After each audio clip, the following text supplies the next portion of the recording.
ਲੜੀਵਾਰ ਗੁਰਬਾਣੀ ਸ਼ਬਦ ਵਿਚਾਰ। ਅੱਜ ਦੇ ਅੰਮ੍ਰਿਤਮਈ ਬਚਨਾਂ ਦਾ ਪਾਠ ਭਾਈ ਸਾਹਿਬ ਜੀ ਪਾਸੋਂ ਸਰਵਨ ਕੀਤਾ। ਪਵਿੱਤਰ ਬਾਣੀ ਦੀ ਵਿਚਾਰ ਨਾਲ ਸਾਂਝ ਪਾਉਣ ਵਾਸਤੇ ਜੋ ਸਮਾਂ ਪ੍ਰਾਪਤ ਹੋ ਰਿਹਾ ਹੈ, ਮਨ ਬਿਰਤੀਆਂ ਨੂੰ ਇਕਾਗਰ ਕਰਦੇ ਹੋਏ ਨਿਮਾਣੇ ਜਿਹੇ ਹੋ ਕੇ ਚਵਰ ਛਤਰ ਤਖਤ ਦੇ ਮਾਲਕ ਧੰਨ ਗੁਰੂ ਗ੍ਰੰਥ ਸਾਹਿਬ ਮਹਾਰਾਜ ਜੀ ਦੇ ਪਾਵਨ ਚਰਨਾਂ 'ਚ ਜੁੜਨ ਦਾ ਯਤਨ ਕਰੀਏ। ਸਤਿਗੁਰੂ ਜੀ ਅੱਜ ਦੇ ਪਾਵਨ ਸ਼ਬਦ ਰਾਹੀਂ ਜੋ ਸਾਨੂੰ ਮਨੁੱਖੀ ਦੁਨਿਆਵੀ ਜੀਵਾਂ ਨੂੰ ਸਮਝਾਉਣਾ ਚਾਹੁੰਦੇ ਹਨ, ਇੱਕ ਮਨ ਇੱਕ ਚਿੱਤ ਹੋ ਕੇ ਸਮਝਣ ਦਾ ਯਤਨ ਕਰੀਏ ਜੀ। ਵਾਹਿਗੁਰੂ ਸਾਹਿਬ ਜੀ। ਮਾਝ ਮਹੱਲਾ ਤੀਜਾ। ਅਜਬ ਕੰਮ ਕਰਤੇ ਹਰ ਕੇਰੇ,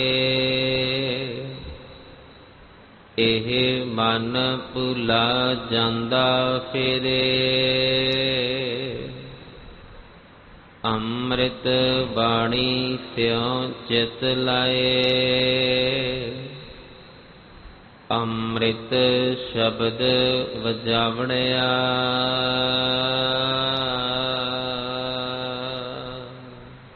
ਆਪ ਜੀ ਰੋਜ਼ਾਨਾ ਇਸ ਅਸਥਾਨ ਤੋਂ ਅੰਮ੍ਰਿਤਮਈ ਬਾਣੀ ਦੀ ਲੜੀਵਾਰ ਸ਼ਬਦ ਵਿਚਾਰ ਦੇ ਨਾਲ ਸਾਂਝ ਪਾਉਂਦੇ ਆ ਰਹੇ ਹੋ। ਧੰਨ ਧੰਨ ਗੁਰੂ ਅਮਰਦਾਸ ਮਹਾਰਾਜ ਸਤਿਗੁਰੂ ਜੀ ਵੱਲੋਂ ਮਾਝ ਰਾਗ ਦੇ ਵਿੱਚ ਉਚਾਰਨ ਕੀਤਾ ਹੋਇਆ ਪਾਵਨ ਸ਼ਬਦ, ਜੋ ਗੁਰੂ ਗ੍ਰੰਥ ਸਾਹਿਬ ਮਹਾਰਾਜ ਜੀ ਦੀ ਪਵਿੱਤਰ ਬਾਣੀ ਪਾਵਨ ਅੰਗ 118 ਦੇ ਉੱਪਰ ਸੁਭਾਏਮਾਨ ਹੈ। ਇਹ 8 ਪਦਿਆਂ ਵਾਲਾ ਪਾਵਨ ਸ਼ਬਦ, ਜਿਸ ਦੇ ਪਹਿਲੇ 4 ਪਦਿਆਂ ਦੀ ਵਿਚਾਰ ਕੱਲ ਦੇ ਦੀਵਾਨਾਂ ਦੇ ਵਿੱਚ ਆਪ ਜੀ ਨੇ ਸਰਵਨ ਕੀਤੀ। ਅਗਲੇਰੇ ਪਾਵਨ ਬਚਨਾਂ ਦੀ ਵਿਚਾਰ ਦੇ ਨਾਲ ਆਪਣੀ ਸੁਰਤ ਨੂੰ ਜੋੜੀਏ ਔਰ 5ਵੇਂ ਪਦੇ ਦੀ ਵਿਚਾਰ ਨੂੰ ਸਮਝਣ ਤੋਂ ਪਹਿਲਾਂ ਜੋ ਸ਼ਬਦ ਦਾ ਕੇਂਦਰੀ ਭਾਵ ਰਹਾਉ ਵਾਲੀ ਪੰਕਤੀ ਹੈ, ਸਮਝ ਕੇ ਚੱਲਣ ਦਾ ਯਤਨ ਕਰੀਏ। ਗੁਰੂ ਅਮਰਦਾਸ ਮਹਾਰਾਜ ਜੀ ਨੇ ਕਿਰਪਾ ਕੀਤੀ। ਹਉ ਵਾਰੀ ਜੀਉ ਵਾਰੀ, ਅੰਮ੍ਰਿਤ ਬਾਣੀ ਮਨ ਵਸਾਵਣਿਆ। ਗੁਰੂ ਅਮਰਦਾਸ ਮਹਾਰਾਜ ਜੀ ਉਹਨਾਂ ਤੋਂ ਵਾਰੇ ਬਲਿਹਾਰੇ ਜਾਂਦੇ ਹਨ, ਜਿਨ੍ਹਾਂ ਨੇ ਆਪਣੇ ਮਨ ਦੇ ਵਿੱਚ ਅੰਮ੍ਰਿਤਮਈ ਬਾਣੀ ਨੂੰ ਵਸਾ ਲਿਆ। ਆਤਮਿਕ ਜੀਵਨ ਦੇਣ ਵਾਲੀ ਬਾਣੀ, ਜਿਸ ਬਾਣੀ ਦਾ ਅਭਿਆਸ ਕਰਕੇ ਸਾਨੂੰ ਆਤਮਿਕ ਜੀਵਨ ਮਿਲਦਾ ਹੈ, ਤੇ ਜਿਨ੍ਹਾਂ ਨੇ ਮਨ ਦੇ ਵਿੱਚ ਵਸਾਇਆ, ਮਹਾਰਾਜ ਕਹਿੰਦੇ ਮੈਂ ਉਹਨਾਂ ਤੋਂ ਸੱਦ ਕੇ ਜਾਵਾਂ। ਅੰਮ੍ਰਿਤ ਬਾਣੀ ਮਨ ਵਸਾਏ, ਅੰਮ੍ਰਿਤ ਨਾਮ ਧਿਆਵਣਿਆ। ਜਿਨ੍ਹਾਂ ਨੇ ਆਪਣੇ ਮਨ ਦੇ ਵਿੱਚ ਬਾਣੀ ਅੰਮ੍ਰਿਤਮਈ ਬਾਣੀ ਨੂੰ ਵਸਾਇਆ,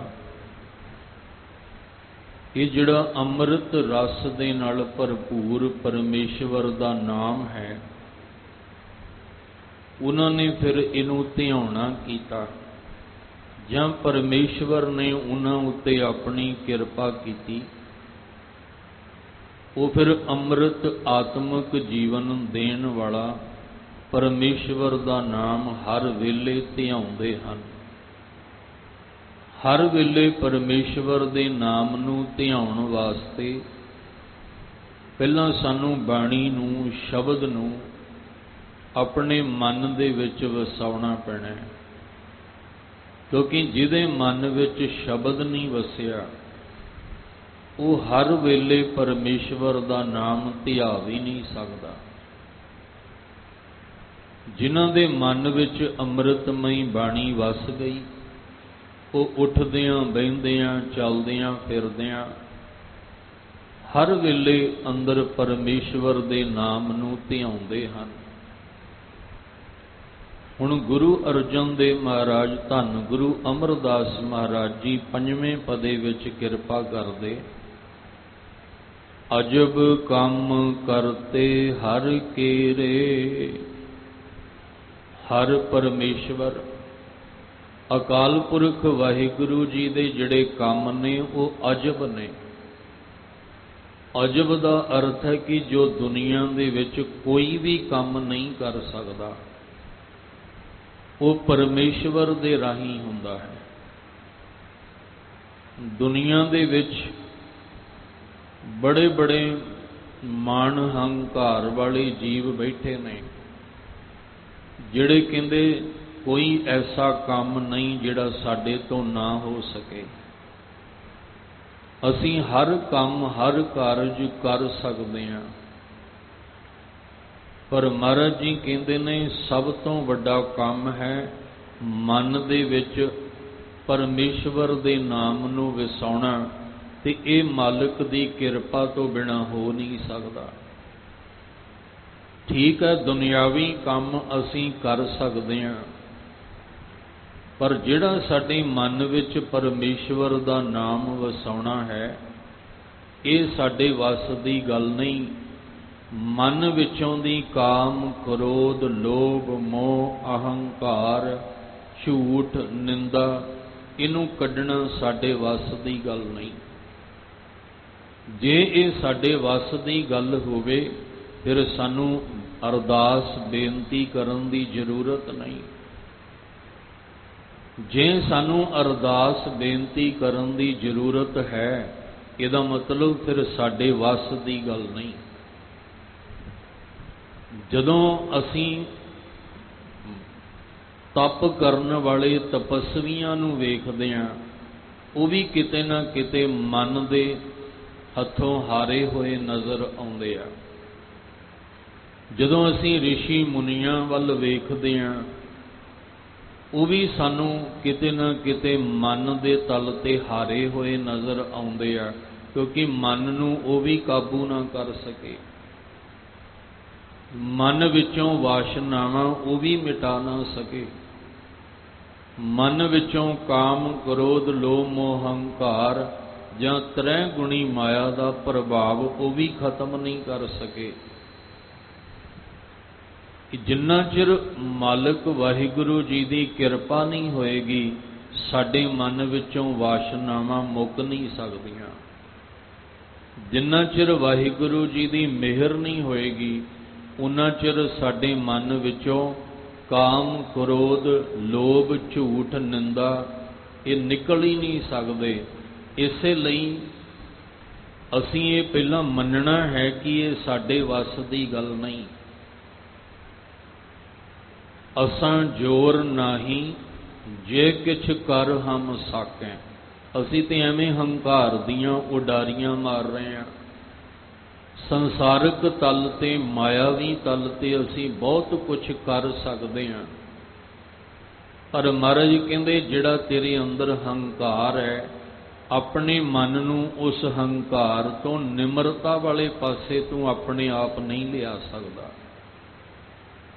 ਉੱਥੇ ਤੈਨੂੰ ਹੱਥ ਜੋੜ ਕੇ ਬੇਨਤੀ ਕਰਨੀ ਪੈਣੀ ਆ ਵੀ ਮਹਾਰਾਜ ਇੱਥੇ ਮੇਰਾ ਜ਼ੋਰ ਨਹੀਂ ਚੱਲਦਾ।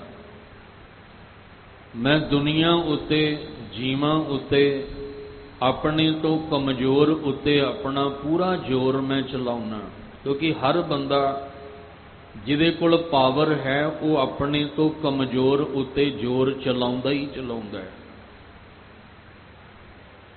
ਪਰ ਮਾਲਕ ਜੀ ਮੇਰਾ, ਮੇਰੇ ਮਨ ਉੱਤੇ ਹੀ ਜ਼ੋਰ ਨਹੀਂ ਚੱਲਦਾ ਕਿ ਮੈਂ ਆਪਣੇ ਇੰਦਰੀਆਂ ਨੂੰ ਕਾਬੂ ਵਿੱਚ ਕਰ ਸਕਾਂ, ਮੈਂ ਆਪਣੇ ਮਨ ਵਿੱਚੋਂ ਵਾਸ਼ਨਾਵਾਂ ਨੂੰ ਮਿਟਾ ਸਕਾਂ, ये मेरे वस की गल नहीं है। इसलिए तुहाडे अगे अरदास है कि वो अरदास करेगा जिन्हों समझ आ गई। बड़े बड़े तपस्वी फेल हो गए, बड़े बड़े जप तप करन वाले फेल हो गए, मन दे तल ते हार गए। इसलिए महाराज कहंदे गुरु के सिखो, तुसीं गुरु चरनां च अरदास करो, काम क्रोध लोभ झूठ निंदा इन ते आप छडावो। इहदा मतलब साडे कोल इन्नी पावर नहीं कि असीं अपने मन नूं काम क्रोध लोभ झूठ निंदा तो छड़वा सकीए।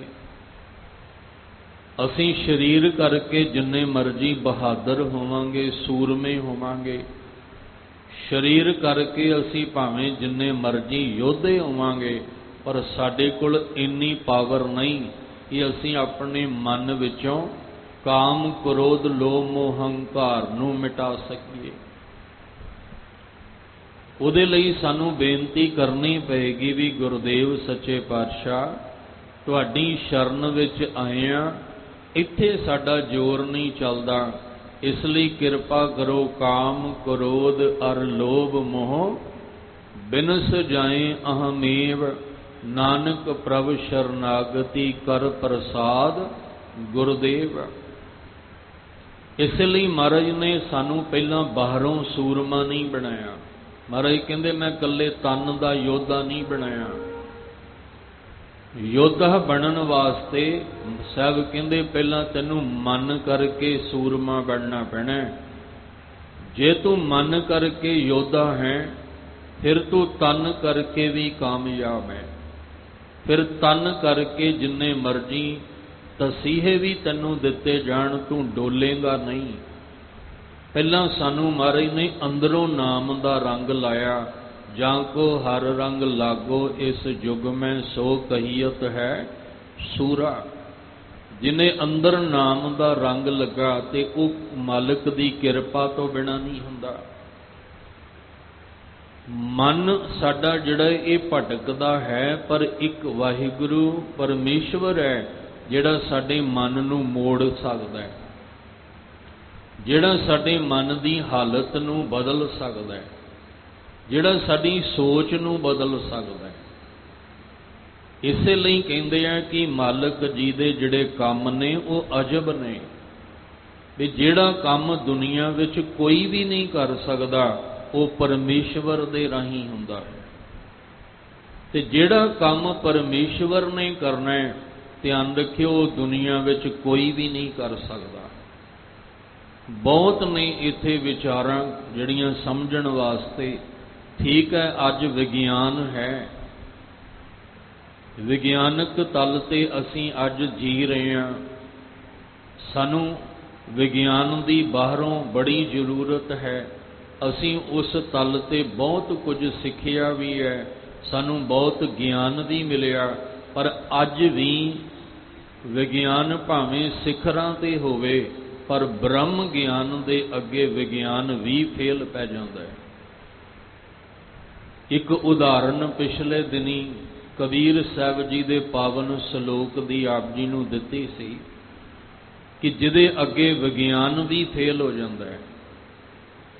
अज इन्नी को तरक्की कीती है कि असीं अपने शरीर दी हड्डी भी टुट जाए, दो फाड़ हो जाए, तो उन्हों दोबारा जोड़िया जा सकता है। कुछ समय बाद पता ही नहीं लगता भी ये हड्डी टुटी भी सी कि नहीं, इन्नियां तरक्कियां हो चुकियां। पर अज भी टुटिया होया फल जिहड़ा दरखत नालों फल टुट गया ना, अज भी साडे कोल कोई ऐसी तकनीक नहीं, कोई ऐसा मिश्रण नहीं जिहदे नाल उस टुटे हुए फल नूं दोबारा जोड़िया जा सके। इसलिए कबीर जी ने आख्या भी ये तो उस करते दी खेड है, ते वो करता ही कुछ कला वरतावे ते हो सकता है, नहीं तो साडे हथ वस दी गल नहीं। कबीर मानस जन्म दुलंभ है, होए ना बार बार, ਜਿਉਂ ਬੰਨ ਫਲ ਪਾਕੈ ਭੋਏ ਗਿਰੈ ਬਹੁਰ ਨਾ ਲਾਗੈ ਡਾਰ। ਕਬੀਰ ਜੀ ਕਹਿੰਦੇ ਦੁਬਾਰਾ ਉਹ ਡਾਲੀ ਨਾਲ ਨਹੀਂ ਲੱਗ ਸਕਦਾ। ਤੇ ਦੁਨੀਆ ਵਿੱਚ ਜਿੰਨਾ ਮਰਜ਼ੀ ਵਿਗਿਆਨ ਹੋਵੇ, ਅਸੀਂ ਉਸ ਟੁੱਟੇ ਹੋਏ ਫਲ ਨੂੰ ਜੋੜ ਨਹੀਂ ਸਕਦੇ ਹਾਂ। ਇਸ ਲਈ ਜਿਹੜੇ ਕੰਮ ਸਾਡੇ ਕੋਲੋਂ ਨਹੀਂ ਹੋ ਸਕਦੇ ਆ, ਅਸੀਂ ਜਿੰਨੇ ਮਰਜ਼ੀ ਚੋਟੀ ਦੇ ਵਿਦਵਾਨ ਹੋ ਜਾਈਏ, ਫਿਲਾਸਫਰ ਹੋ ਜਾਈਏ, ਅੱਜ ਆਪਣੇ ਆਪ ਨੂੰ ਚੋਟੀ ਦੇ ਜੋਤਸ਼ੀ ਕਹਾਉਣ ਵਾਲੇ ਬੈਠੇ ਆ, ਜੋ ਜੋਤਿਸ਼ ਵਿਦਿਆ ਰਾਹੀਂ ਸਾਨੂੰ ਸਾਡਾ ਭਵਿੱਖ ਦਿਖਾਉਂਦੇ ਆ। ਜਿਹੜਾ ਸਮਾਂ ਹਜੇ ਆਇਆ ਹੀ ਨਹੀਂ ਹੈ, ਉਸ ਆਉਣ ਵਾਲੇ ਸਮੇਂ ਦੀਆਂ ਗੱਲਾਂ ਸਾਡੇ ਨਾਲ ਕਰਦੇ ਆ, ਪਰ ਉਹਨਾਂ ਨੂੰ ਇਹ ਪਤਾ ਹੀ ਨਹੀਂ ਕਿ ਅਗਲੇ ਸਮੇਂ ਵਿੱਚ ਪਰਮੇਸ਼ਵਰ ਨੇ ਕੀ ਖੇਡ ਵਰਤਾਉਣੀ ਹੈ। ਜਦੋਂ ਕੁਦਰਤੀ ਕੋਈ ਆਫਤ ਆਉਂਦੀ ਹੈ ਤੇ ਉਸ ਕੁਦਰਤੀ ਆਫਤ ਦਾ ਪਤਾ ਹੀ ਨਹੀਂ ਹੁੰਦਾ। ਹਾਲਾਂਕਿ ਦੁਨੀਆ ਭਰ ਵਿੱਚ ਬੜੇ ਚੋਟੀ ਦੇ ਜੋਤਸ਼ੀ ਬੈਠੇ ਆ, ਇਹ ਪਹਿਲਾਂ ਅਲਰਟ ਕਿਉਂ ਨਹੀਂ ਕਰ ਦਿੰਦੇ ਕਿ ਅੱਜ ਤੁਸੀਂ ਇਸ ਪਾਸੇ ਨੂੰ ਨਾ ਜਾਇਓ, ਕਿਉਂਕਿ ਆਹ ਘਟਨਾ ਵਾਪਰਨ ਵਾਲੀ ਹੈ, ਫਿਰ ਕਦੇ ਕਿਸੇ ਦਾ ਨੁਕਸਾਨ ਹੋਵੇ ਹੀ ਨਾ। ਕਦੇ ਕਿਸੇ ਨੂੰ ਦਾ ਕੋਈ ਨੁਕਸਾਨ, ਕੋਈ ਜਾਨੀ ਮਾਨੀ ਨੁਕਸਾਨ ਹੋਵੇ ਹੀ ਨਾ।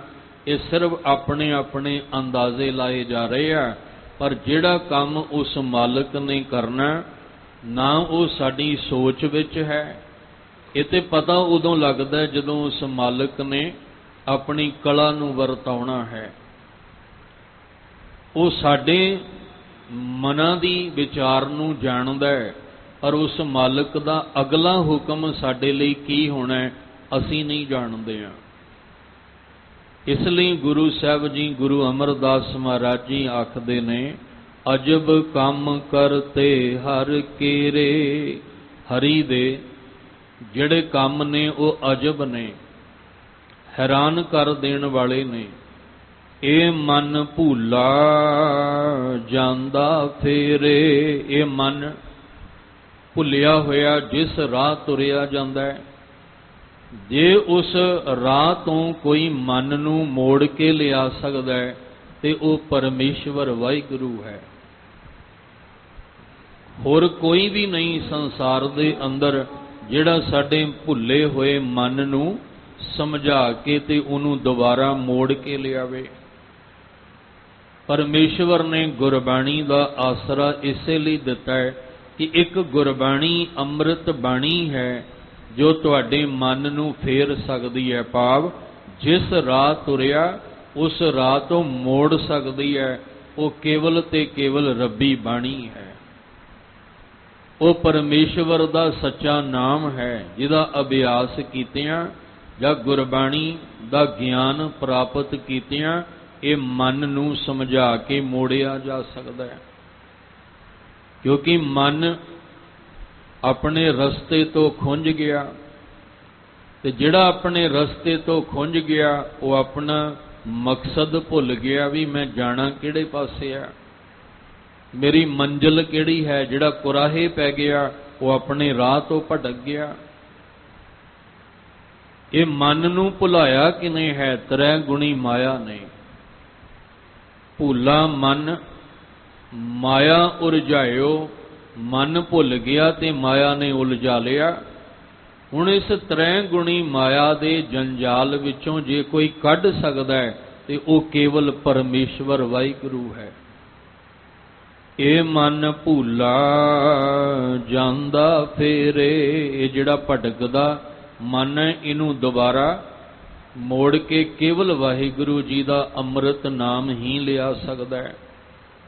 ਅੰਮ੍ਰਿਤ ਬਾਣੀ ਸਿਉ ਚਿਤ ਲਾਏ। ਇਸ ਲਈ ਜਿਨ੍ਹਾਂ ਨੇ ਅੰਮ੍ਰਿਤਮਈ ਬਾਣੀ ਨਾਲ, ਆਤਮਿਕ ਜੀਵਨ ਦੇਣ ਵਾਲੀ ਬਾਣੀ ਦੇ ਨਾਲ ਆਪਣਾ ਚਿੱਤ ਲਾ ਲਿਆ, ਅੰਮ੍ਰਿਤ ਸ਼ਬਦ ਵਜਾਵਣਿਆ, ਉਹਦੇ ਅੰਦਰ ਫਿਰ ਸ਼ਬਦ ਦੀ ਧੁਨ ਵੱਜਦੀ ਹੈ। ਉਹਦੇ ਅੰਦਰ ਫਿਰ ਸ਼ਬਦ ਦਾ ਕੀਰਤਨ ਹੁੰਦਾ ਹੈ। ਉਹਦੇ ਅੰਦਰ ਫਿਰ ਸ਼ਬਦ ਦਾ ਸਾਜ਼ ਵੱਜਦਾ ਹੈ। ਉਹਦੇ ਅੰਦਰ ਆਤਮਿਕ ਜੀਵਨ ਦੇਣ ਵਾਲਾ ਸ਼ਬਦ ਉਹਦੇ ਅੰਦਰ ਹਰ ਵੇਲੇ ਚੱਲਦਾ ਹੈ। ਕਿਹਦੇ ਅੰਦਰ? ਜਿਨੇ ਅੰਮ੍ਰਿਤ ਬਾਣੀ ਦੇ ਨਾਲ ਆਪਣਾ ਚਿੱਤ ਲਾ ਲਿਆ। ਚਿੱਤ ਜਿਹੜਾ ਹੈ ਇਹਨੂੰ ਹਰ ਵੇਲੇ ਚੇਤੇ ਹੈ।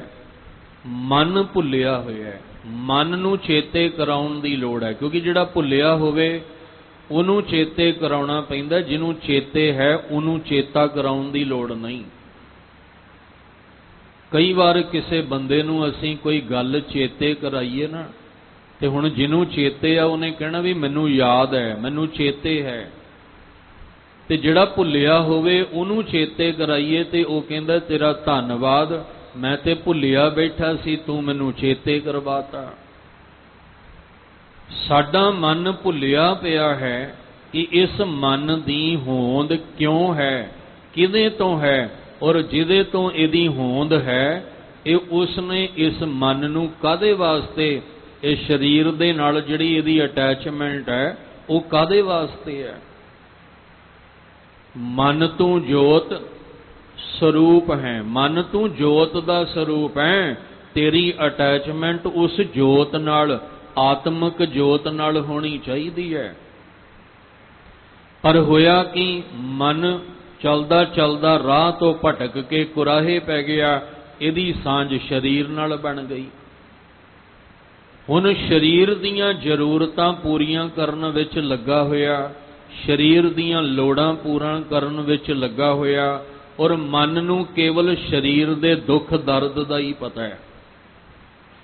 ਸਰੀਰ ਨੂੰ ਕੀ ਚਾਹੀਦਾ ਹੈ, ਅੱਖਾਂ ਨੂੰ ਕੀ ਚਾਹੀਦਾ ਹੈ, ਕੰਨਾਂ ਨੂੰ ਕੀ ਚਾਹੀਦਾ ਹੈ, ਰਸਨਾਂ ਨੂੰ ਕੀ ਚਾਹੀਦਾ ਹੈ, ਇਹ ਸਿਰਫ ਇਹਦੀਆਂ ਜ਼ਰੂਰਤਾਂ ਪੂਰੀਆਂ ਕਰਨ ਵਿੱਚ ਲੱਗਾ, ਤੇ ਸਰੀਰ ਦੇ ਦੁੱਖ ਸੁੱਖ ਦਾ ਹੀ ਇਹਨੂੰ ਪਤਾ ਹੈ। ਜਿਹਦਾ ਇਹ ਸਰੂਪ ਹੈ ਉਹਦੇ ਤੋਂ ਇਹ ਕਹਿੰਦੇ ਰਾਹ ਤੋਂ ਭਟਕ ਕੇ ਕੁਰਾਹੇ ਜਦੋਂ ਪੈ ਗਿਆ, ਇਹ ਆਪਣਾ ਮੂਲ ਭੁੱਲ ਗਿਆ। ਹੁਣ ਜਦੋਂ ਆਪਣਾ ਮੂਲ ਭੁੱਲ ਗਿਆ, ਉਹਦਾ ਜਿਹੜਾ ਦੁੱਖ ਦਰਦ ਸੀ ਇਹਨੂੰ ਹੁਣ ਸੁਣਾਈ ਨਹੀਂ ਦਿੰਦਾ। ਅਸੀਂ ਤਕਰੀਬਨ ਲਗਭਗ ਜਿਨ੍ਹਾਂ ਨੂੰ ਅੰਦਰ ਦੀ ਸੋਝੀ ਹੈ ਉਹ ਤੇ ਆਪਣੇ ਜੀਵ ਆਤਮਾ ਦੀ ਪੁਕਾਰ ਲੈ ਕੇ ਆਉਂਦੇ ਆ। ਜਿਨ੍ਹਾਂ ਨੂੰ ਅੰਦਰ ਦਾ ਗਿਆਨ, ਅੰਦਰ ਦੀ ਸੋਝੀ ਹੈ, ਜਾਂ ਜਿਨ੍ਹਾਂ ਦੇ ਮਨ ਨੂੰ ਸਮਝ ਆ ਗਈ, ਉਹ ਆਪਣੀ ਜੀਵ ਆਤਮਾ ਦਾ ਦੁੱਖੜਾ ਲੈ ਕੇ ਆਉਂਦੇ ਆ। ਹਉ ਆਇਆ ਦੂਰੋਂ ਚੱਲ ਕੇ ਮੈਂ ਤੱਕੀ ਤਾਉ ਸ਼ਰਨਾਏ ਜੀਓ, ਮੈਂ ਆਸਾ ਰੱਖੀ ਚਿਤ ਮੈਂ ਮੇਰਾ ਸਭੋ ਦੁੱਖ ਗਵਾਏ ਜੀਓ। ਉਹ ਜਿਨ੍ਹਾਂ ਨੂੰ ਅੰਦਰ ਦੀ ਸੋਝੀ ਆ ਗਈ ਹੈ ਜੀਵ ਆਤਮਾ ਦੀ, ਮਨ ਨੂੰ, ਸਰੀਰ ਨੂੰ ਨਹੀਂ, ਮਨ ਕਰਕੇ ਜਿਹਨੂੰ ਸੋਝੀ ਆ ਗਈ ਹੈ, ਉਹ ਤਾਂ ਅੰਦਰ ਦੀ ਆਵਾਜ਼ ਸੁਣਦਾ ਹੈ ਕਿ ਅੰਦਰ ਦੀ ਜੀਵ ਇਸਤਰੀ ਕਹਿ ਰਹੀ ਹੈ, ਕਰਮਹੀਨ ਧਨ ਕਰੈ ਬੇਨੰਤੀ, ਕਦ ਨਾਨਕ ਆਵੈ ਵਾਰੀ, ਸਭ ਸੁਹਾਗਣ, ਸੁਹਾਗਣ ਦਾ ਅਰਥ ਹੈ ਗੁਰਮੁਖ, ਸਭ ਸੁਹਾਗਣ ਮਾਣੇ ਰਲੀਆਂ ਇੱਕ ਦੇਵੋ ਰਾਤ ਮੁਰਾਰੀ। ਜਿਹਦੇ ਮਨ ਨੂੰ ਸਮਝ ਆਈ ਉਹ ਆਪਣੀ ਜੀਵ ਆਤਮਾ ਦੀ ਪੁਕਾਰ ਨੂੰ ਸੁਣਦਾ ਹੈ, ਤੇ ਉਹੀ ਪੁਕਾਰ ਆ ਕੇ ਫਿਰ ਇੱਥੇ ਕਰਦਾ ਹੈ। ਤੇ ਜਿਹਨੂੰ ਹਜੇ ਮਨ ਕਰਕੇ ਆਪਣੇ ਮੂਲ ਦੀ ਸਮਝ ਨਹੀਂ ਆਈ, ਉਹ ਕੇਵਲ ਤੇ ਕੇਵਲ ਸਰੀਰ ਦੀਆਂ ਲੋੜਾਂ ਦੀ ਪੂਰਤੀ ਵਾਸਤੇ ਹੀ ਅਰਦਾਸ ਕਰਦਾ ਹੈ ਕਿ ਮੈਨੂੰ ਸਰੀਰ ਕਰਕੇ ਆ ਦੁੱਖ ਹੈ, ਆ ਰੋਗ ਹੈ, ਆ ਤਕਲੀਫ ਹੈ, ਆ ਸਰੀਰ ਕਰਕੇ ਮੈਨੂੰ ਧਨ ਪਦਾਰਥ ਚਾਹੀਦੇ ਆ। ਉਹ ਕੇਵਲ ਬਾਹਰੀ ਅਰਦਾਸ ਹੀ ਕਰਦਾ ਹੈ। ਇਸ ਲਈ ਗੁਰਬਾਣੀ ਜਦੋਂ ਪੜ੍ਹ ਕੇ ਆਪਾਂ ਸਮਝਾਂਗੇ ਤੇ ਸਾਡਾ ਮਨ ਸਮਝ ਜਾਏਗਾ, ਫਿਰ ਇਹਨੂੰ ਆਪਣੇ ਮੂਲ ਦੀ ਪਛਾਣ ਹੋਏਗੀ, ਔਰ ਆਪਣੇ ਮੂਲ ਦੇ ਕਲਿਆਣ ਵਾਸਤੇ ਹੀ ਇਹ ਫਿਰ ਅਰਦਾਸ ਬੇਨਤੀ ਕਰੇਗਾ। ਇਸ ਲਈ ਮਹਾਰਾਜ ਕਹਿੰਦੇ ਆ ਵੀ ਜਿਹਨੇ ਹੁਣ ਮਨ ਭੁੱਲੇ, ਮਨ ਨੂੰ ਚੇਤੇ ਕਿਹਨੇ ਕਰਾਉਣਾ ਹੈ? ਚਿੱਤ ਨੇ।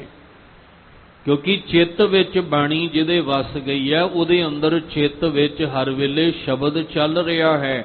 ਉਹ ਮਨ ਨੂੰ ਹਲੂਣਾ ਦੇ ਰਿਹਾ ਵੀ ਮਨਾ, ਜਿਹੜੇ ਰਾਹ ਤੂੰ ਪਿਆ ਹੋਇਆ ਉਸ ਰਾਹ ਤੋਂ ਵਾਪਸ ਮੁੜ ਆ, ਕਿਉਂਕਿ ਇਸ ਰਾਹ ਚੱਲਦਿਆਂ ਤੈਨੂੰ ਕੋਈ ਮੰਜ਼ਲ ਨਹੀਂ ਮਿਲਣੀ।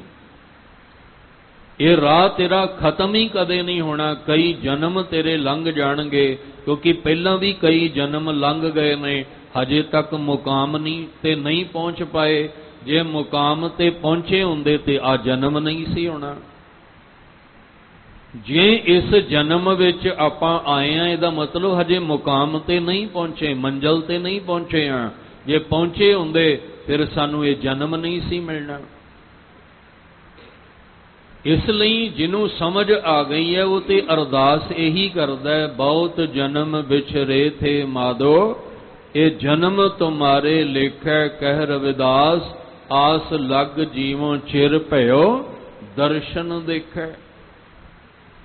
ਇਸ ਲਈ ਮਹਾਰਾਜ ਕਹਿੰਦੇ ਆ ਵੀ ਜਿਹਦੇ ਚਿੱਤ ਵਿੱਚ ਆਤਮਿਕ ਜੀਵਨ ਦੇਣ ਵਾਲੀ ਬਾਣੀ ਵਸ ਗਈ, ਉਹਦੇ ਅੰਦਰ ਫਿਰ ਸ਼ਬਦ ਦੀ ਧੁਨ ਹਰ ਵੇਲੇ ਚੱਲਦੀ ਹੈ।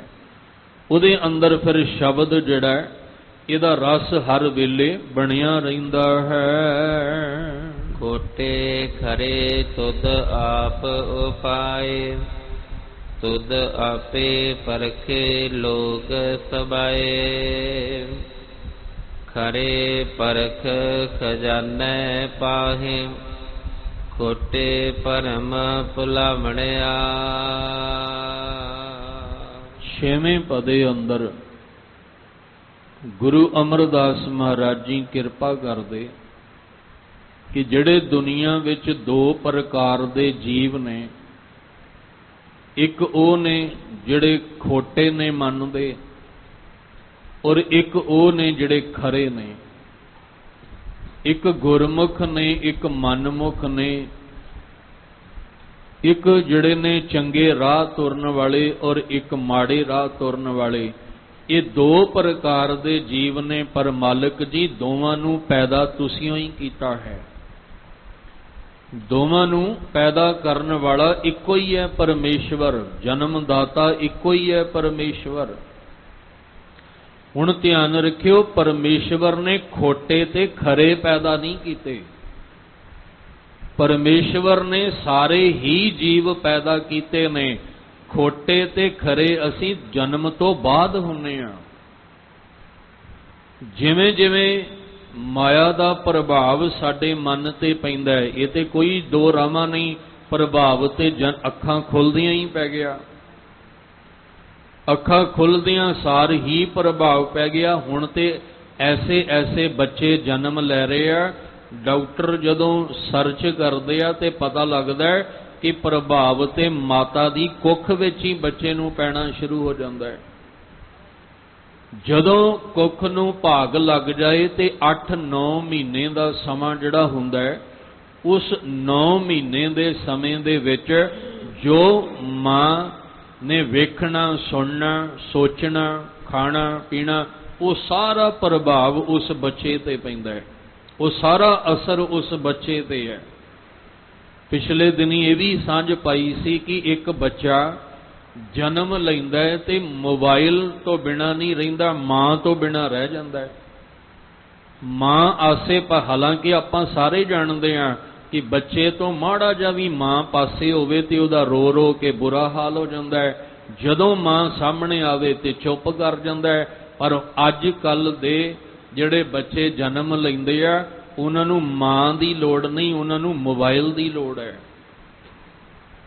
ਉਹ ਮੋਬਾਈਲ ਵਿੱਚੋਂ ਨਿਕਲਣ ਵਾਲੀਆਂ ਕਿਰਨਾਂ ਨਾਲ ਹੀ ਉਹਨਾਂ ਦੀ ਅਟੈਚਮੈਂਟ ਇੰਨੀ ਬਣ ਚੁੱਕੀ ਹੈ ਵੀ ਮਾਂ ਨਹੀਂ ਸਾਹਮਣੇ ਹੋਣੀ ਚਾਹੀਦੀ, ਮੋਬਾਈਲ ਹੋਣਾ ਚਾਹੀਦਾ ਹੈ। ਕਿਉਂ? ਕਿਉਂਕਿ ਉਸ 8-9 ਮਹੀਨੇ ਦੇ ਸਮੇਂ ਵਿੱਚ ਮਾਂ ਨੇ ਨਾ ਦਿਨ ਵੇਲੇ ਮੋਬਾਈਲ ਛੱਡਿਆ, ਨਾ ਰਾਤ ਵੇਲੇ ਛੱਡਿਆ।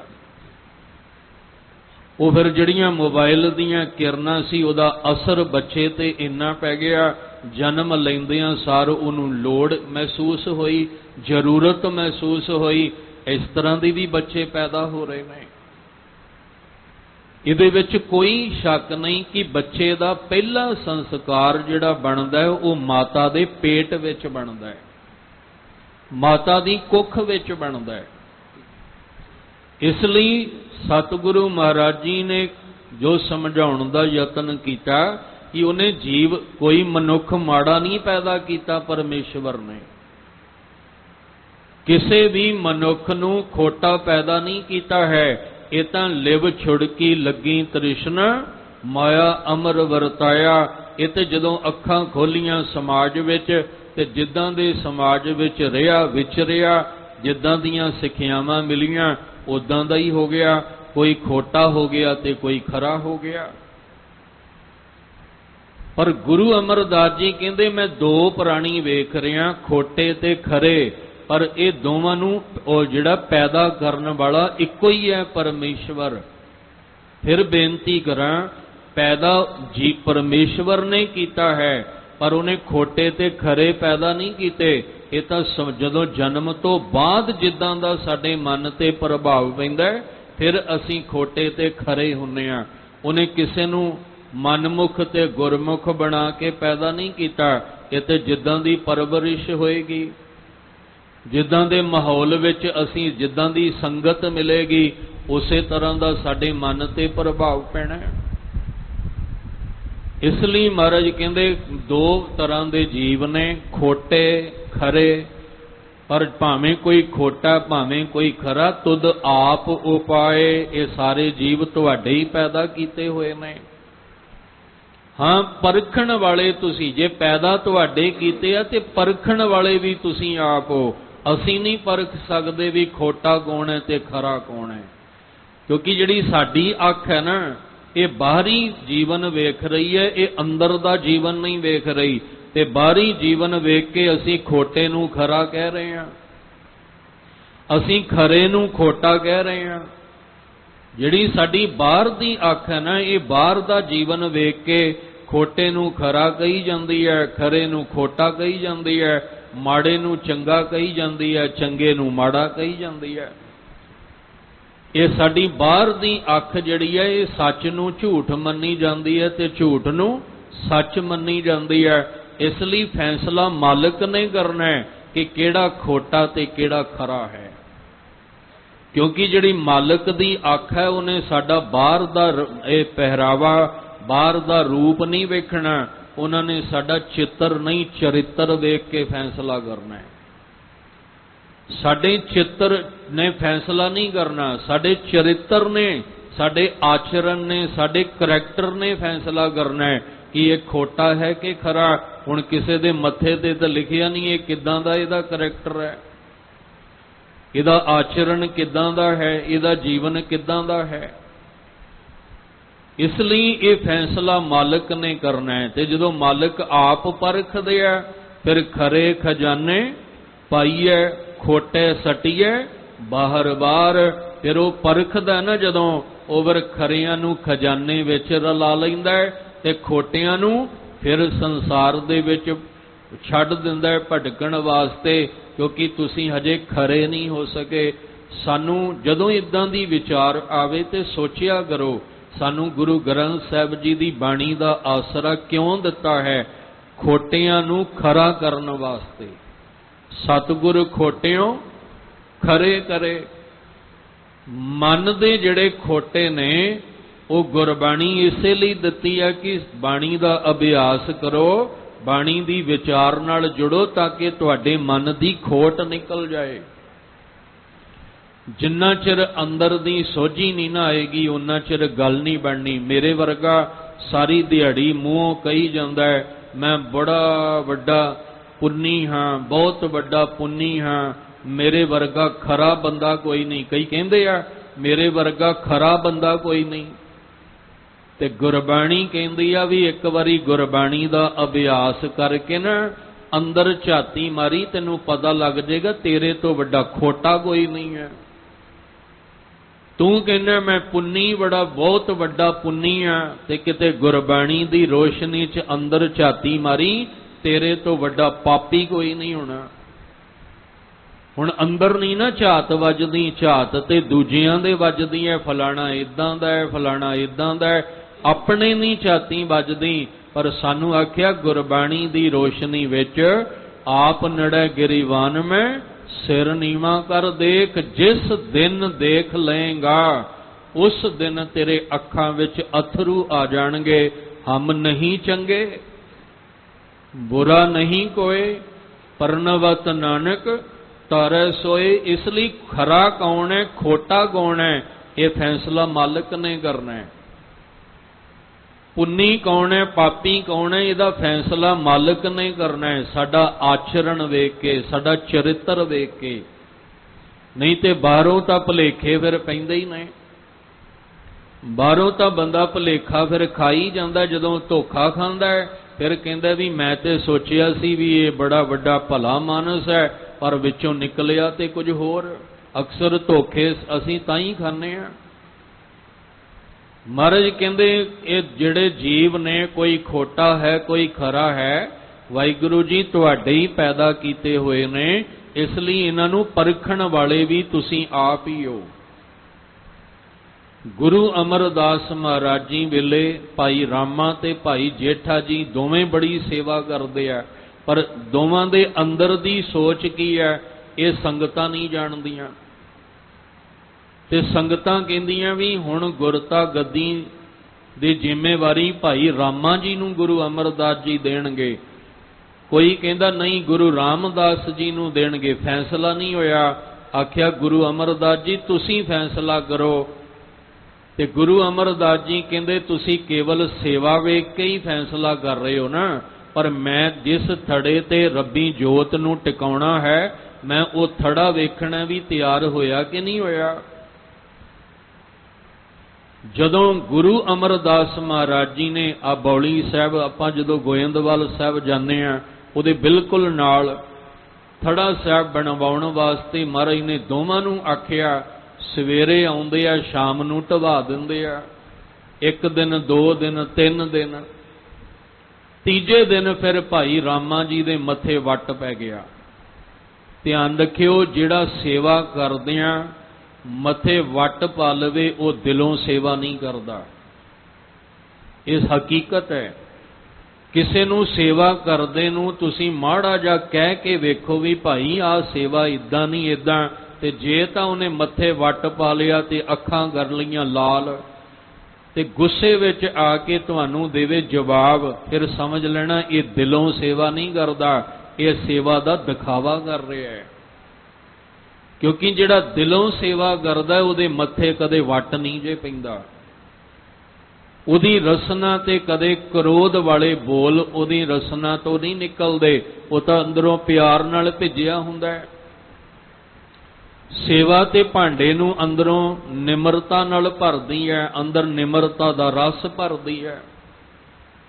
ਹੁਣ ਮੇਰੇ ਵਰਗਾ ਗੁਟਕਾ ਸਾਹਿਬ ਲੈ ਕੇ ਪਾਠ ਕਰ ਰਿਹਾ ਤੇ ਕਿਸੇ ਨੇ ਆ ਕੇ ਆਖਿਆ ਵੀ ਭਾਈ ਸਾਹਿਬ ਆ ਗੁਟਕਾ ਸਾਹਿਬ ਇਦਾਂ ਪਕੜੋ ਤੇ ਪੈਰਾਂ ਨੂੰ ਹੱਥ ਨਹੀਂ ਲਾਈਦੇ, ਬਾਰ-ਬਾਰ ਪੈਰਾਂ ਦਾ ਅੰਗੂਠਾ ਨਹੀਂ ਮੱਲੀਦਾ, ਤੇ ਆਹ ਪੰਗਤੀ ਇਦਾਂ ਨਹੀਂ ਇਦਾਂ ਪੜ੍ਹਨੀ ਹੈ। ਤੇ ਮੈਂ ਗੁਟਕਾ ਸਾਹਿਬ ਰੱਖ ਕੇ ਤੇ ਉਹਦੇ ਗਲ ਪੈ ਜਾਵਾਂ, ਉਹਨੂੰ ਖਰੀਆਂ ਸੁਣਾ ਦੇਵਾਂ, ਬੜਾ ਕੁਝ ਸੁਣਾ ਦਿਆਂ, ਤੇ ਫਿਰ ਮੇਰੇ ਬਾਣੀ ਪੜ੍ਹਨ ਦਾ ਕੀ ਫਾਇਦਾ ਹੋਇਆ?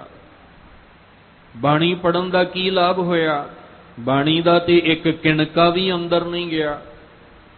ਅੰਦਰ ਤੇ ਉਸੇ ਤਰ੍ਹਾਂ ਕ੍ਰੋਧ ਭਰਿਆ ਪਿਆ, ਹੰਕਾਰ ਭਰਿਆ ਪਿਆ। ਤੇ ਜੇ ਕੋਈ ਆ ਕੇ ਕਹਿੰਦਾ ਤੇ ਹੱਥ ਜੋੜ ਕੇ ਕਹਿੰਦੇ ਸ਼ੁਕਰ ਹੈ, ਧੰਨਵਾਦ ਤੁਹਾਡਾ, ਤੁਸੀਂ ਮੈਨੂੰ ਬੈਠਣ ਦੀ ਜਾਚ, ਗੁਟਕਾ ਸਾਹਿਬ ਪਕੜਨ ਦੀ ਜਾਚ, ਬਾਣੀ ਪੜ੍ਹਨ ਦੀ ਜਾਚ ਸਿਖਾਤੀ, ਉਹ ਫਿਰ ਅੰਦਰ ਬਾਣੀ ਨਾਲ ਜੁੜਿਆ ਹੋਇਆ ਹੈ। ਬਸ ਇਹੀ ਅੰਦਾਜ਼ਾ ਆਪਾਂ ਲਾ ਸਕਦੇ ਹਾਂ। ਇਸ ਲਈ ਗੁਰੂ ਅਮਰਦਾਸ ਜੀ ਨੇ ਜਦੋਂ ਤੀਜਾ ਦਿਨ ਤੇ ਭਾਈ ਰਾਮਾ ਜੀ ਦੇ ਮੱਥੇ ਵੱਟ ਪੈ ਗਿਆ, ਕਹਿੰਦੇ ਅੱਜ ਨਹੀਂ ਮੈਂ ਸਤਿਗੁਰੂ ਥੜਾ ਢਾਉਣਾ, ਮੈਂ ਸਾਰੀ ਦਿਹਾੜੀ ਲਾ ਕੇ ਮਿਹਨਤ ਨਾਲ ਥੜਾ ਬਣਾਉਣਾ, ਤੇ ਤੁਸੀਂ ਆ ਕੇ ਮਿੰਟਾਂ ਵਿੱਚ ਥੜਾ ਢਵਾ ਦਿੰਦੇ ਹੋ। ਅਸਲ 'ਚ ਤੁਹਾਡੀ ਉਮਰ ਵੱਡੀ ਹੋ ਗਈ ਹੈ। ਪਰ ਭਾਈ ਜੇਠਾ ਜੀ ਦੇ ਮੱਥੇ ਵੱਟ ਨਹੀਂ ਸੀ ਪਿਆ, ਹੱਥ ਜੁੜ ਗਏ, ਧੰਨ ਗੁਰੂ ਅਮਰਦਾਸ ਪਾਤਸ਼ਾਹ ਮੈਂ ਮੂਰਖ ਹਾਂ, ਅਣਜਾਣ ਹਾਂ, ਮੈਨੂੰ ਥੜਾ ਬਣਾਉਣ ਦੀ ਜਾਚ ਕੋਈ ਨਹੀਂ ਹੈ। ਤੇ ਅਸੀਂ ਦੱਸਦੇ ਹਾਂ ਵੀ ਸੇਵਾ ਮੈਨੂੰ ਹੀ ਕਰਨੀ ਆਉਂਦੀ ਹੈ, ਕਿਸੇ ਹੋਰ ਨੂੰ ਆਉਂਦੀ ਕੋਈ ਨਹੀਂ। ਅਸੀਂ ਦਾਅਵੇ ਕਰਦੇ ਹਾਂ ਕਿ ਬਾਣੀ ਮੈਨੂੰ ਹੀ ਪੜ੍ਹਨੀ ਆਉਂਦੀ ਹੈ, ਕਿਸੇ ਹੋਰ ਨੂੰ ਨਹੀਂ। ਅਸੀਂ ਦਾਅਵੇ ਕਰ ਕਰਕੇ ਆਪਸ ਵਿੱਚ ਉਲਝ ਰਹੇ ਹਾਂ, ਝਗੜ ਰਹੇ ਹਾਂ, ਆਪਸ ਦੇ ਵਿੱਚ ਵੰਡੀਆਂ ਪਾ ਕੇ ਬੈਠੇ ਹੋਏ ਹਾਂ। ਤਾਂ ਹੀ ਤੇ ਇੰਨੇ ਕਮਜ਼ੋਰ ਹੋਏ ਹਾਂ ਵੀ ਕੋਈ ਵੀ ਸਾਡੇ ਬਾਣੇ ਤੇ ਆ ਕੇ किंतु परंतु कर जांदा है, कोई साडी बाणी ते इतिहास ते किंतु परंतु। कारण की है? अपने अपने दावियां दी मोहर ला के बैठे हुए हैं। आपस विच ही असीं खिंडे पए हैं, धड़े बना के अपने अपने बैठे हुए हैं। एक दूजे नाल असीं रल मिल के बैठण नूं तैयार नहीं। एक सोसाइटी दूसरी सोसाइटी वालियां दे नाल मिल के बैठण नूं तैयार नहीं। एक धड़ा दूजे धड़े नाल मिल के बैठण नूं तैयार नहीं। डांगां सोटे चुकण नूं तैयार हां, किरपानां एक दूजे उत्ते चलाउण नूं असीं तैयार हां, पर मिल बैठ के विचार करन नूं तैयार नहीं हां। यही कारण है कि असीं अपने अपने दावे कर रहे हैं कि मैनू ही सेवा करनी आउंदी है, किसी होर नूं नहीं। मैनू ही बाणी पढ़नी आउंदी है, किसी होर नूं नहीं। मैनू ही कथा करनी आउंदी है, किसी होर नूं नहीं। मैनू ही पता इहदा अर्थ की है, किसी होर नूं नहीं पता। बस ये साडा बहुत वड्डा एक घाटा सानू पै भी चुका है ते पै भी रहा है। जे अज भी असीं एक मुठ ना होए तां, अज भी एकजुट असीं ना इकत्तर होए। सानू ते कहा सी होए इकत्तर मिलो मेरे भाई, दुबदा दूर करो लिव लाए। ते असीं सगों दुबदा आप ही पैदा करके इकत्तर कित्थे हो रहे हैं। नफरत भरी पई है साडी अपनियां दी अपनियां दे प्रति। एक दूजे दी गल बर्दाश्त नहीं कर रहे, सुन नहीं रहे। इक्को ही कारण है कि अपना अपने दावे दी मोहर ला रहे हैं, पर यह नहीं पता साडी कौम दा नुकसान कितना हो रहा है। साडे बच्चे साडे तो दूर हो रहे हैं, सिੱਖੀ तो दूर हो रहे हैं, गुरु घर तो बाणी तो दूर हो रहे हैं। ये नहीं असी सोच रहे, पर अपने होमे दी मोहर ला के असी बैठे हुए हैं। आउण वाली पीढ़ी का की बनेगा असी ये नहीं सोच रहे। असी 4 दिन की जिंदगी जी के तुर जाएंगे, उस तो बाद की नतीजे निकलने हैं असी ये गल्लां नहीं सोच रहे। बस होमे दा किला साडे गड्ढिया होया है। फिर बांस चंदन दी संगत करके भी सुगंधी नहीं लैंदा, ना झुकदा है, आकड़िया रहिंदा है ते एक दिन टुट के सड़ बल जांदा है। इसलिए सानू दावे छड्ड के ते इकत्तर हो के दुबदा दूर करके गुरबाणी दा रस लेना चाहिए। नहीं तो फिर मालिक ने तो एक दिन अपनी तकड़ी च रख के परख ही लेना है। भाई जेठा जी दे मथे वट नहीं सी पिया, उन्हें आख्या सतगुरु जी तुसी आप सिर ते हथ रख के ते मैनू बल दिओ ताकि थड़ा बनाउण दी जाच आ जाए। मेरे कोलों नहीं बनना, तू मेरी मत थोड़ी है, तुसी अपनी मत दे के मेरे ते किरपा करो। ते दूजे पासे भाई रामा जी कहंदे भी मेरे कोलों हुण होर नहीं बनना, तुहाडी उम्र 70-72 दी हो गई है, भाव वडेरी उम्र दे हो गए हो, ते मैं हुण ये थड़ा नहीं ढाउणा। परख हो गई ना भी अंदर दी भावना किन्नी कु जिहड़ी है गुरु अमरदास जी दे परथाए किन्नी कु भावना अंदर रख के बैठा है। इसलिए बाहरों देखण नूं जीव जिहड़े दिसदे आ, ये सानू असी खोटे नू खरा कह देंगे, खरे नू खोटा कह देंगे, पर असल परख ते मालिक ने साडे अंदर दा जीवन वेख के करनी है। इसलिए वो खरियां नू खजाने विच रला लैंदा है ते खोटियां नू फिर इस संसार विच भेजदा। क्यों? ताकि दोबारा गुरु वाले बन के तुसी खोटियों खरे हो सको। खोटे खरे तुद आप उपाए, तुद आपे परखे, लोक सभाए। सारे लोक सभाए मैंने सारे आप ही परखण वाले हो। खरे परख खजाने पाए है। खरे जड़े परख दे हो उन्होंने परख के अपने खजाने विच रला लेंदे हो। खोटे भरम भुलावणिया, ते खोटियां नू फिर तुसी जिहड़ा संसार विच भेजदे हो वो भुले भटके इस संसार दे विच भटकदे रहिंदे हन। क्यों कर वेखा क्यों सलाही, गुर प्रसादी शब्द सलाही। तेरे पाणे विच अमृत वसै, ਤੂੰ ਭਾਣੈ ਅੰਮ੍ਰਿਤ ਪਿਆਵਣਿਆ। ਇਸ ਲਈ ਹੈ ਮੇਰੇ ਮਾਲਕ ਵਾਹਿਗੁਰੂ ਜੀ, ਮੈਂ ਆਪਣੀ ਅੱਖ ਨਾਲ ਤੁਹਾਨੂੰ ਕਿਵੇਂ ਵੇਖਾਂ? ਬਾਹਰੀ ਅੱਖ ਨਾਲ ਤੇ ਕੇਵਲ ਮੈਨੂੰ ਦੁਨੀਆ ਦਿਸਦੀ ਹੈ, ਔਰ ਕਿਵੇਂ ਮੈਂ ਤੁਹਾਡੀ ਸਿਫਤ ਸਲਾਹ ਕਰਾਂ? ਮੇਰੀ ਇੰਨੀ ਮਤ ਨਹੀਂ ਹੈ, ਮੇਰੀ ਇੰਨੀ ਬੁੱਧੀ ਕੰਮ ਨਹੀਂ ਕਰਦੀ, ਕਿਉਂਕਿ ਮੇਰੀ ਅਕਲ ਤੇ ਪਰਦਾ ਪਿਆ ਹੋਇਆ ਹੈ। ਮੈਂ ਕਿਵੇਂ ਤੁਹਾਡੀ ਸਿਫਤ ਸਲਾਹ ਕਰਾਂ, ਕਿਵੇਂ ਤੁਹਾਨੂੰ ਵੇਖਾਂ? ਹਾਂ, ਗੁਰ ਪ੍ਰਸਾਦੀ ਸ਼ਬਦ ਸਲਾਹੀ, ਜੇ ਗੁਰੂ ਦੀ ਕਿਰਪਾ ਹੋ ਜਾਏ। ਪ੍ਰਸਾਦੀ ਕਿਰਪਾ, ਜੇ ਗੁਰੂ ਦੀ ਕਿਰਪਾ ਹੋ ਜਾਏ ਤੇ ਗੁਰੂ ਦਾ ਸ਼ਬਦ ਮਿਲ ਜਾਏ, ਫਿਰ ਸ਼ਬਦ ਦੁਆਰਾ, ਸ਼ਬਦ ਰਾਹੀਂ, ਸ਼ਬਦ ਨਾਲ ਜੁੜ ਕੇ, ਕਿਉਂਕਿ ਦੱਦੇ ਨੂੰ ਸਿਹਾਰੀ ਹੈ ਸ਼ਬਦ ਦੇ, ਸ਼ਬਦ ਦੁਆਰਾ, ਸ਼ਬਦ ਰਾਹੀਂ, ਸ਼ਬਦ ਵਿੱਚ ਜੁੜ ਕੇ ਸਲਾਹੀ ਮੈਂ ਤੁਹਾਡੀ ਸਿਫਤ ਸਲਾਹ ਕਰ ਸਕਦਾ। ਜੇ ਗੁਰੂ ਤਰੁੱਠ ਕੇ ਮੈਨੂੰ ਸ਼ਬਦ ਦੀ ਦਾਤ ਦੇ ਦੇਣ ਤਾਂ ਸ਼ਬਦ ਨਾਲ ਜੁੜ ਕੇ ਮੈਂ ਤੁਹਾਡੀ ਸਿਫਤ ਕਰ ਸਕਦਾ ਹਾਂ, ਕਿਉਂਕਿ ਸਿਫਤ ਕਰਨ ਤੋਂ ਪਹਿਲਾਂ ਗੁਰੂ ਦਾ ਸ਼ਬਦ ਸਾਨੂੰ ਮਾਲਕ ਦੇ ਭਾਣੇ ਵਿੱਚ ਰਹਿਣਾ ਸਿਖਾਉਂਦਾ ਹੈ, ਉਹਦੀ ਰਜ਼ਾ ਵਿੱਚ ਰਾਜ਼ੀ ਰਹਿਣਾ ਸਿਖਾਉਂਦਾ ਹੈ।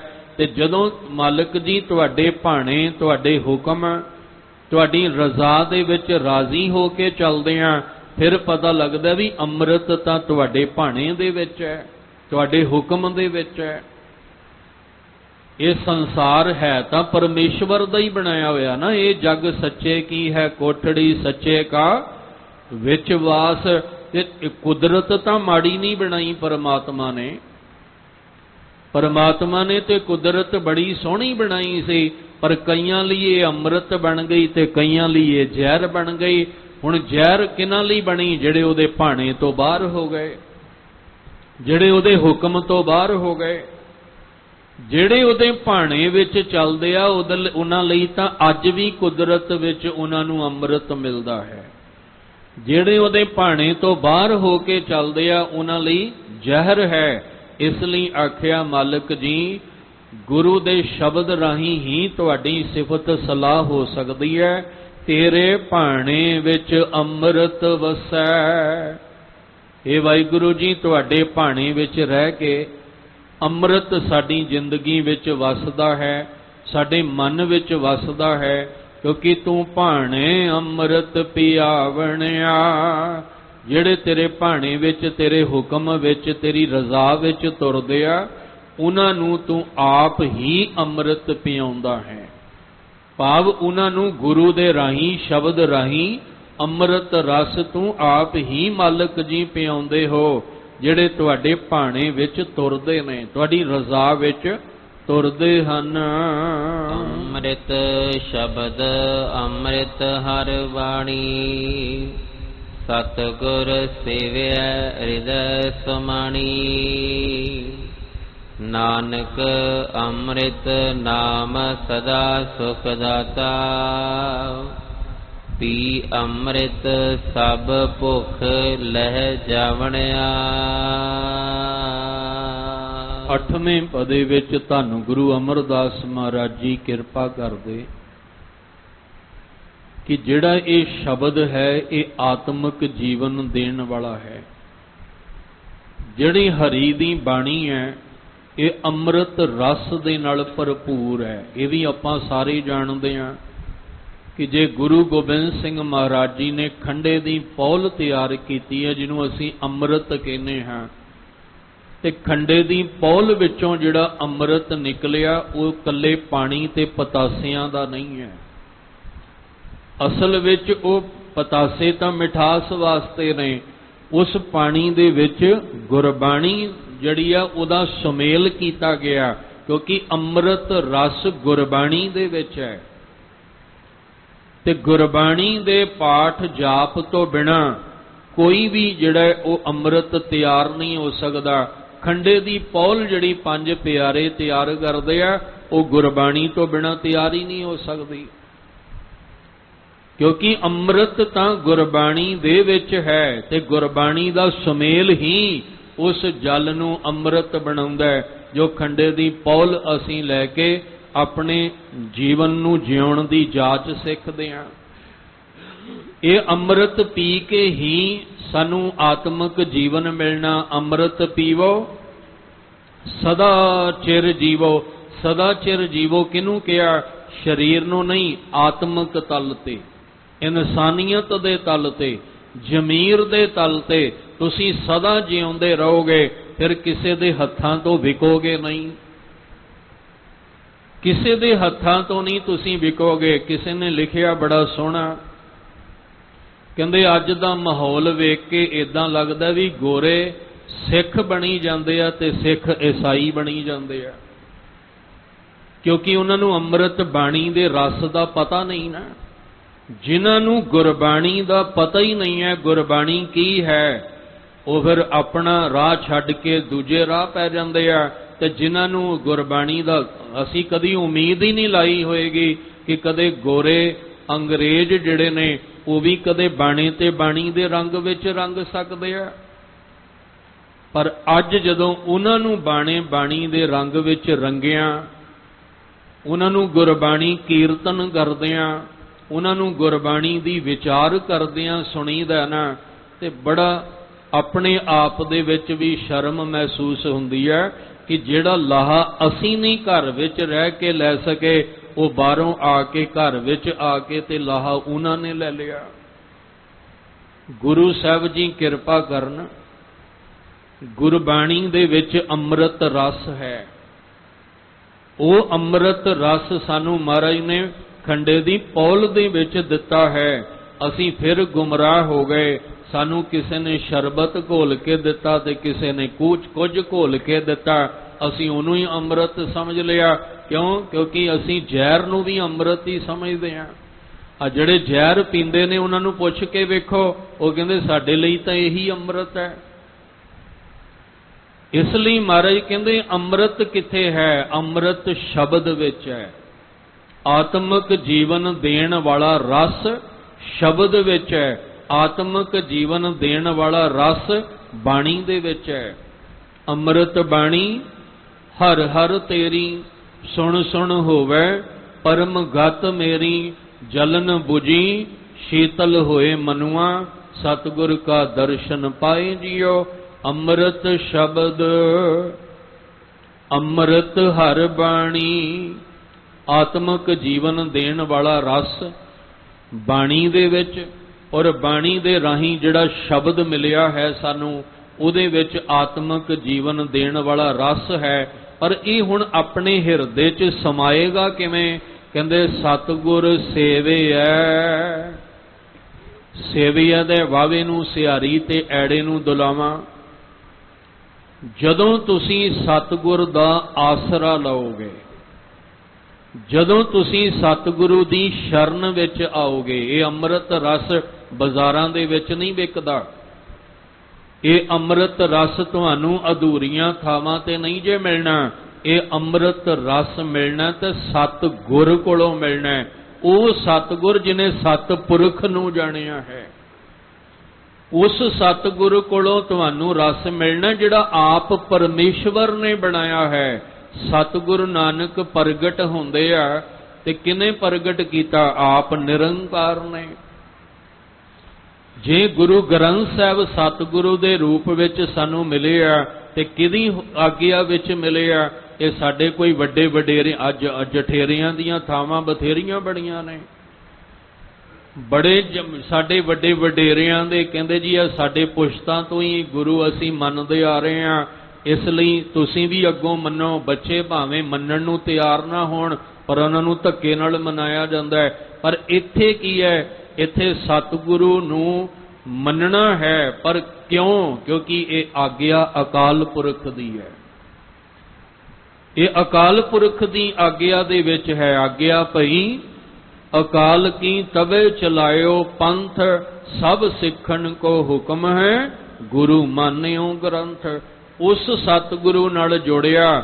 ਸਤਿਪੁਰਖ ਜਿਨ ਜਾਣਿਆ ਸਤਿਗੁਰ ਤਿਸ ਕਾ ਨਾਉ। ਜਿਹਦਾ ਨਾਮ ਸਤਿਗੁਰ ਹੈ ਉਹਨੇ ਸਤਿਪੁਰਖ ਨੂੰ ਜਾਣਿਆ। ਕਿਉਂਕਿ ਗੁਰ ਪਰਮੇਸ਼ਰ ਏਕੋ ਜਾਣ। परमेश्वर दा अपना कोई रूप रंग चक्कर चैन नहीं है, इसलिए अपना एक दूसरा रूप है जिन्हों सतगुरु कहते हैं। इसलिए साहब कहते अमृत जिहड़ा है शब्द विच बाणी विच है, पर जिन्हां ने सतगुर दा आसरा लिया, सतगुर ने उन्हां उत्ते किरपा कीती तां हृदय समाणी, तां ये आत्मक जीवन देण वाला ये शब्द विच जिहड़ा रस है, ये रस उन्हां दे हिरदियां विच समाउंदा है। जिहड़े सतगुरु दी शरण विच आउंदे ने, जिहड़े सतगुरु दा आसरा लैंदे ने, जिहड़े कहंदे ने तुमरी शरण तुम्हारी आसा, तुम ही सज्जन सहेले, राखो राखण हार दयाला, नानक घर के गोले। ਉਹ फिर सतगुरु उन्हां ते त्रुटदे ने, उन्हां दे हिरदे विच अमृत शब्द अमृत हर बाणी जिहड़ी है उन्हां दे हिरदे विच वस जांदी है। नानक गुरु अमरदास महाराज जी कह रहे ने, अमृत नाम सदा सुख दाता। जिहड़ा ये अमृत नाम है ये सदा लई सानू सुख देण वाला है। जां जिहड़ा सुखां दा दाता है ना, ये सुखां दे दाते दा नाम अमृत दे रस नाल भरपूर है। इहदे दो अर्थ कर सकदे हां सुख दाता। जिहड़ा अमृत दा नाम है, अमृत रस नाल भरपूर नाम है, ये सानू सदा सुख देण वाला है। हर को नाम सदा सुखदाई, जां को सिमर अजामल उदरियो गनका हूँ गत पाई। और दूसरा अर्थ ये हो सकता है भी सुख दाता, जिहड़ा सुखां दा दाता वाहिगुरू है ना, उहदा नाम अमृत रस नाल भरपूर है। ते साहब जी कहंदे अरदास भी तुसीं सुखां दे दाते अगे करिया करो, क्योंकि साडी बेनतियां भी पता नहीं किदे किदे अगे हुंदियां ने। जदों दुनिया विच वेखीदा ना कोई किसे अगे मूँह करके खलोता, कोई किसे अगे, इहदा मतलब उन्होंने हजे सोझी होई नहीं है। सुख दाता पै भंजनो तिस आगे कर, अरदास मेहर करे जिस मेहरबान, तां कारज आवे रास। इसलिए गुरु अमरदास महाराज जी कहते ने, अमृत नाम जिस नाम विच अमृत रस आत्मक जीवन देण वाला रस है, सदा सुख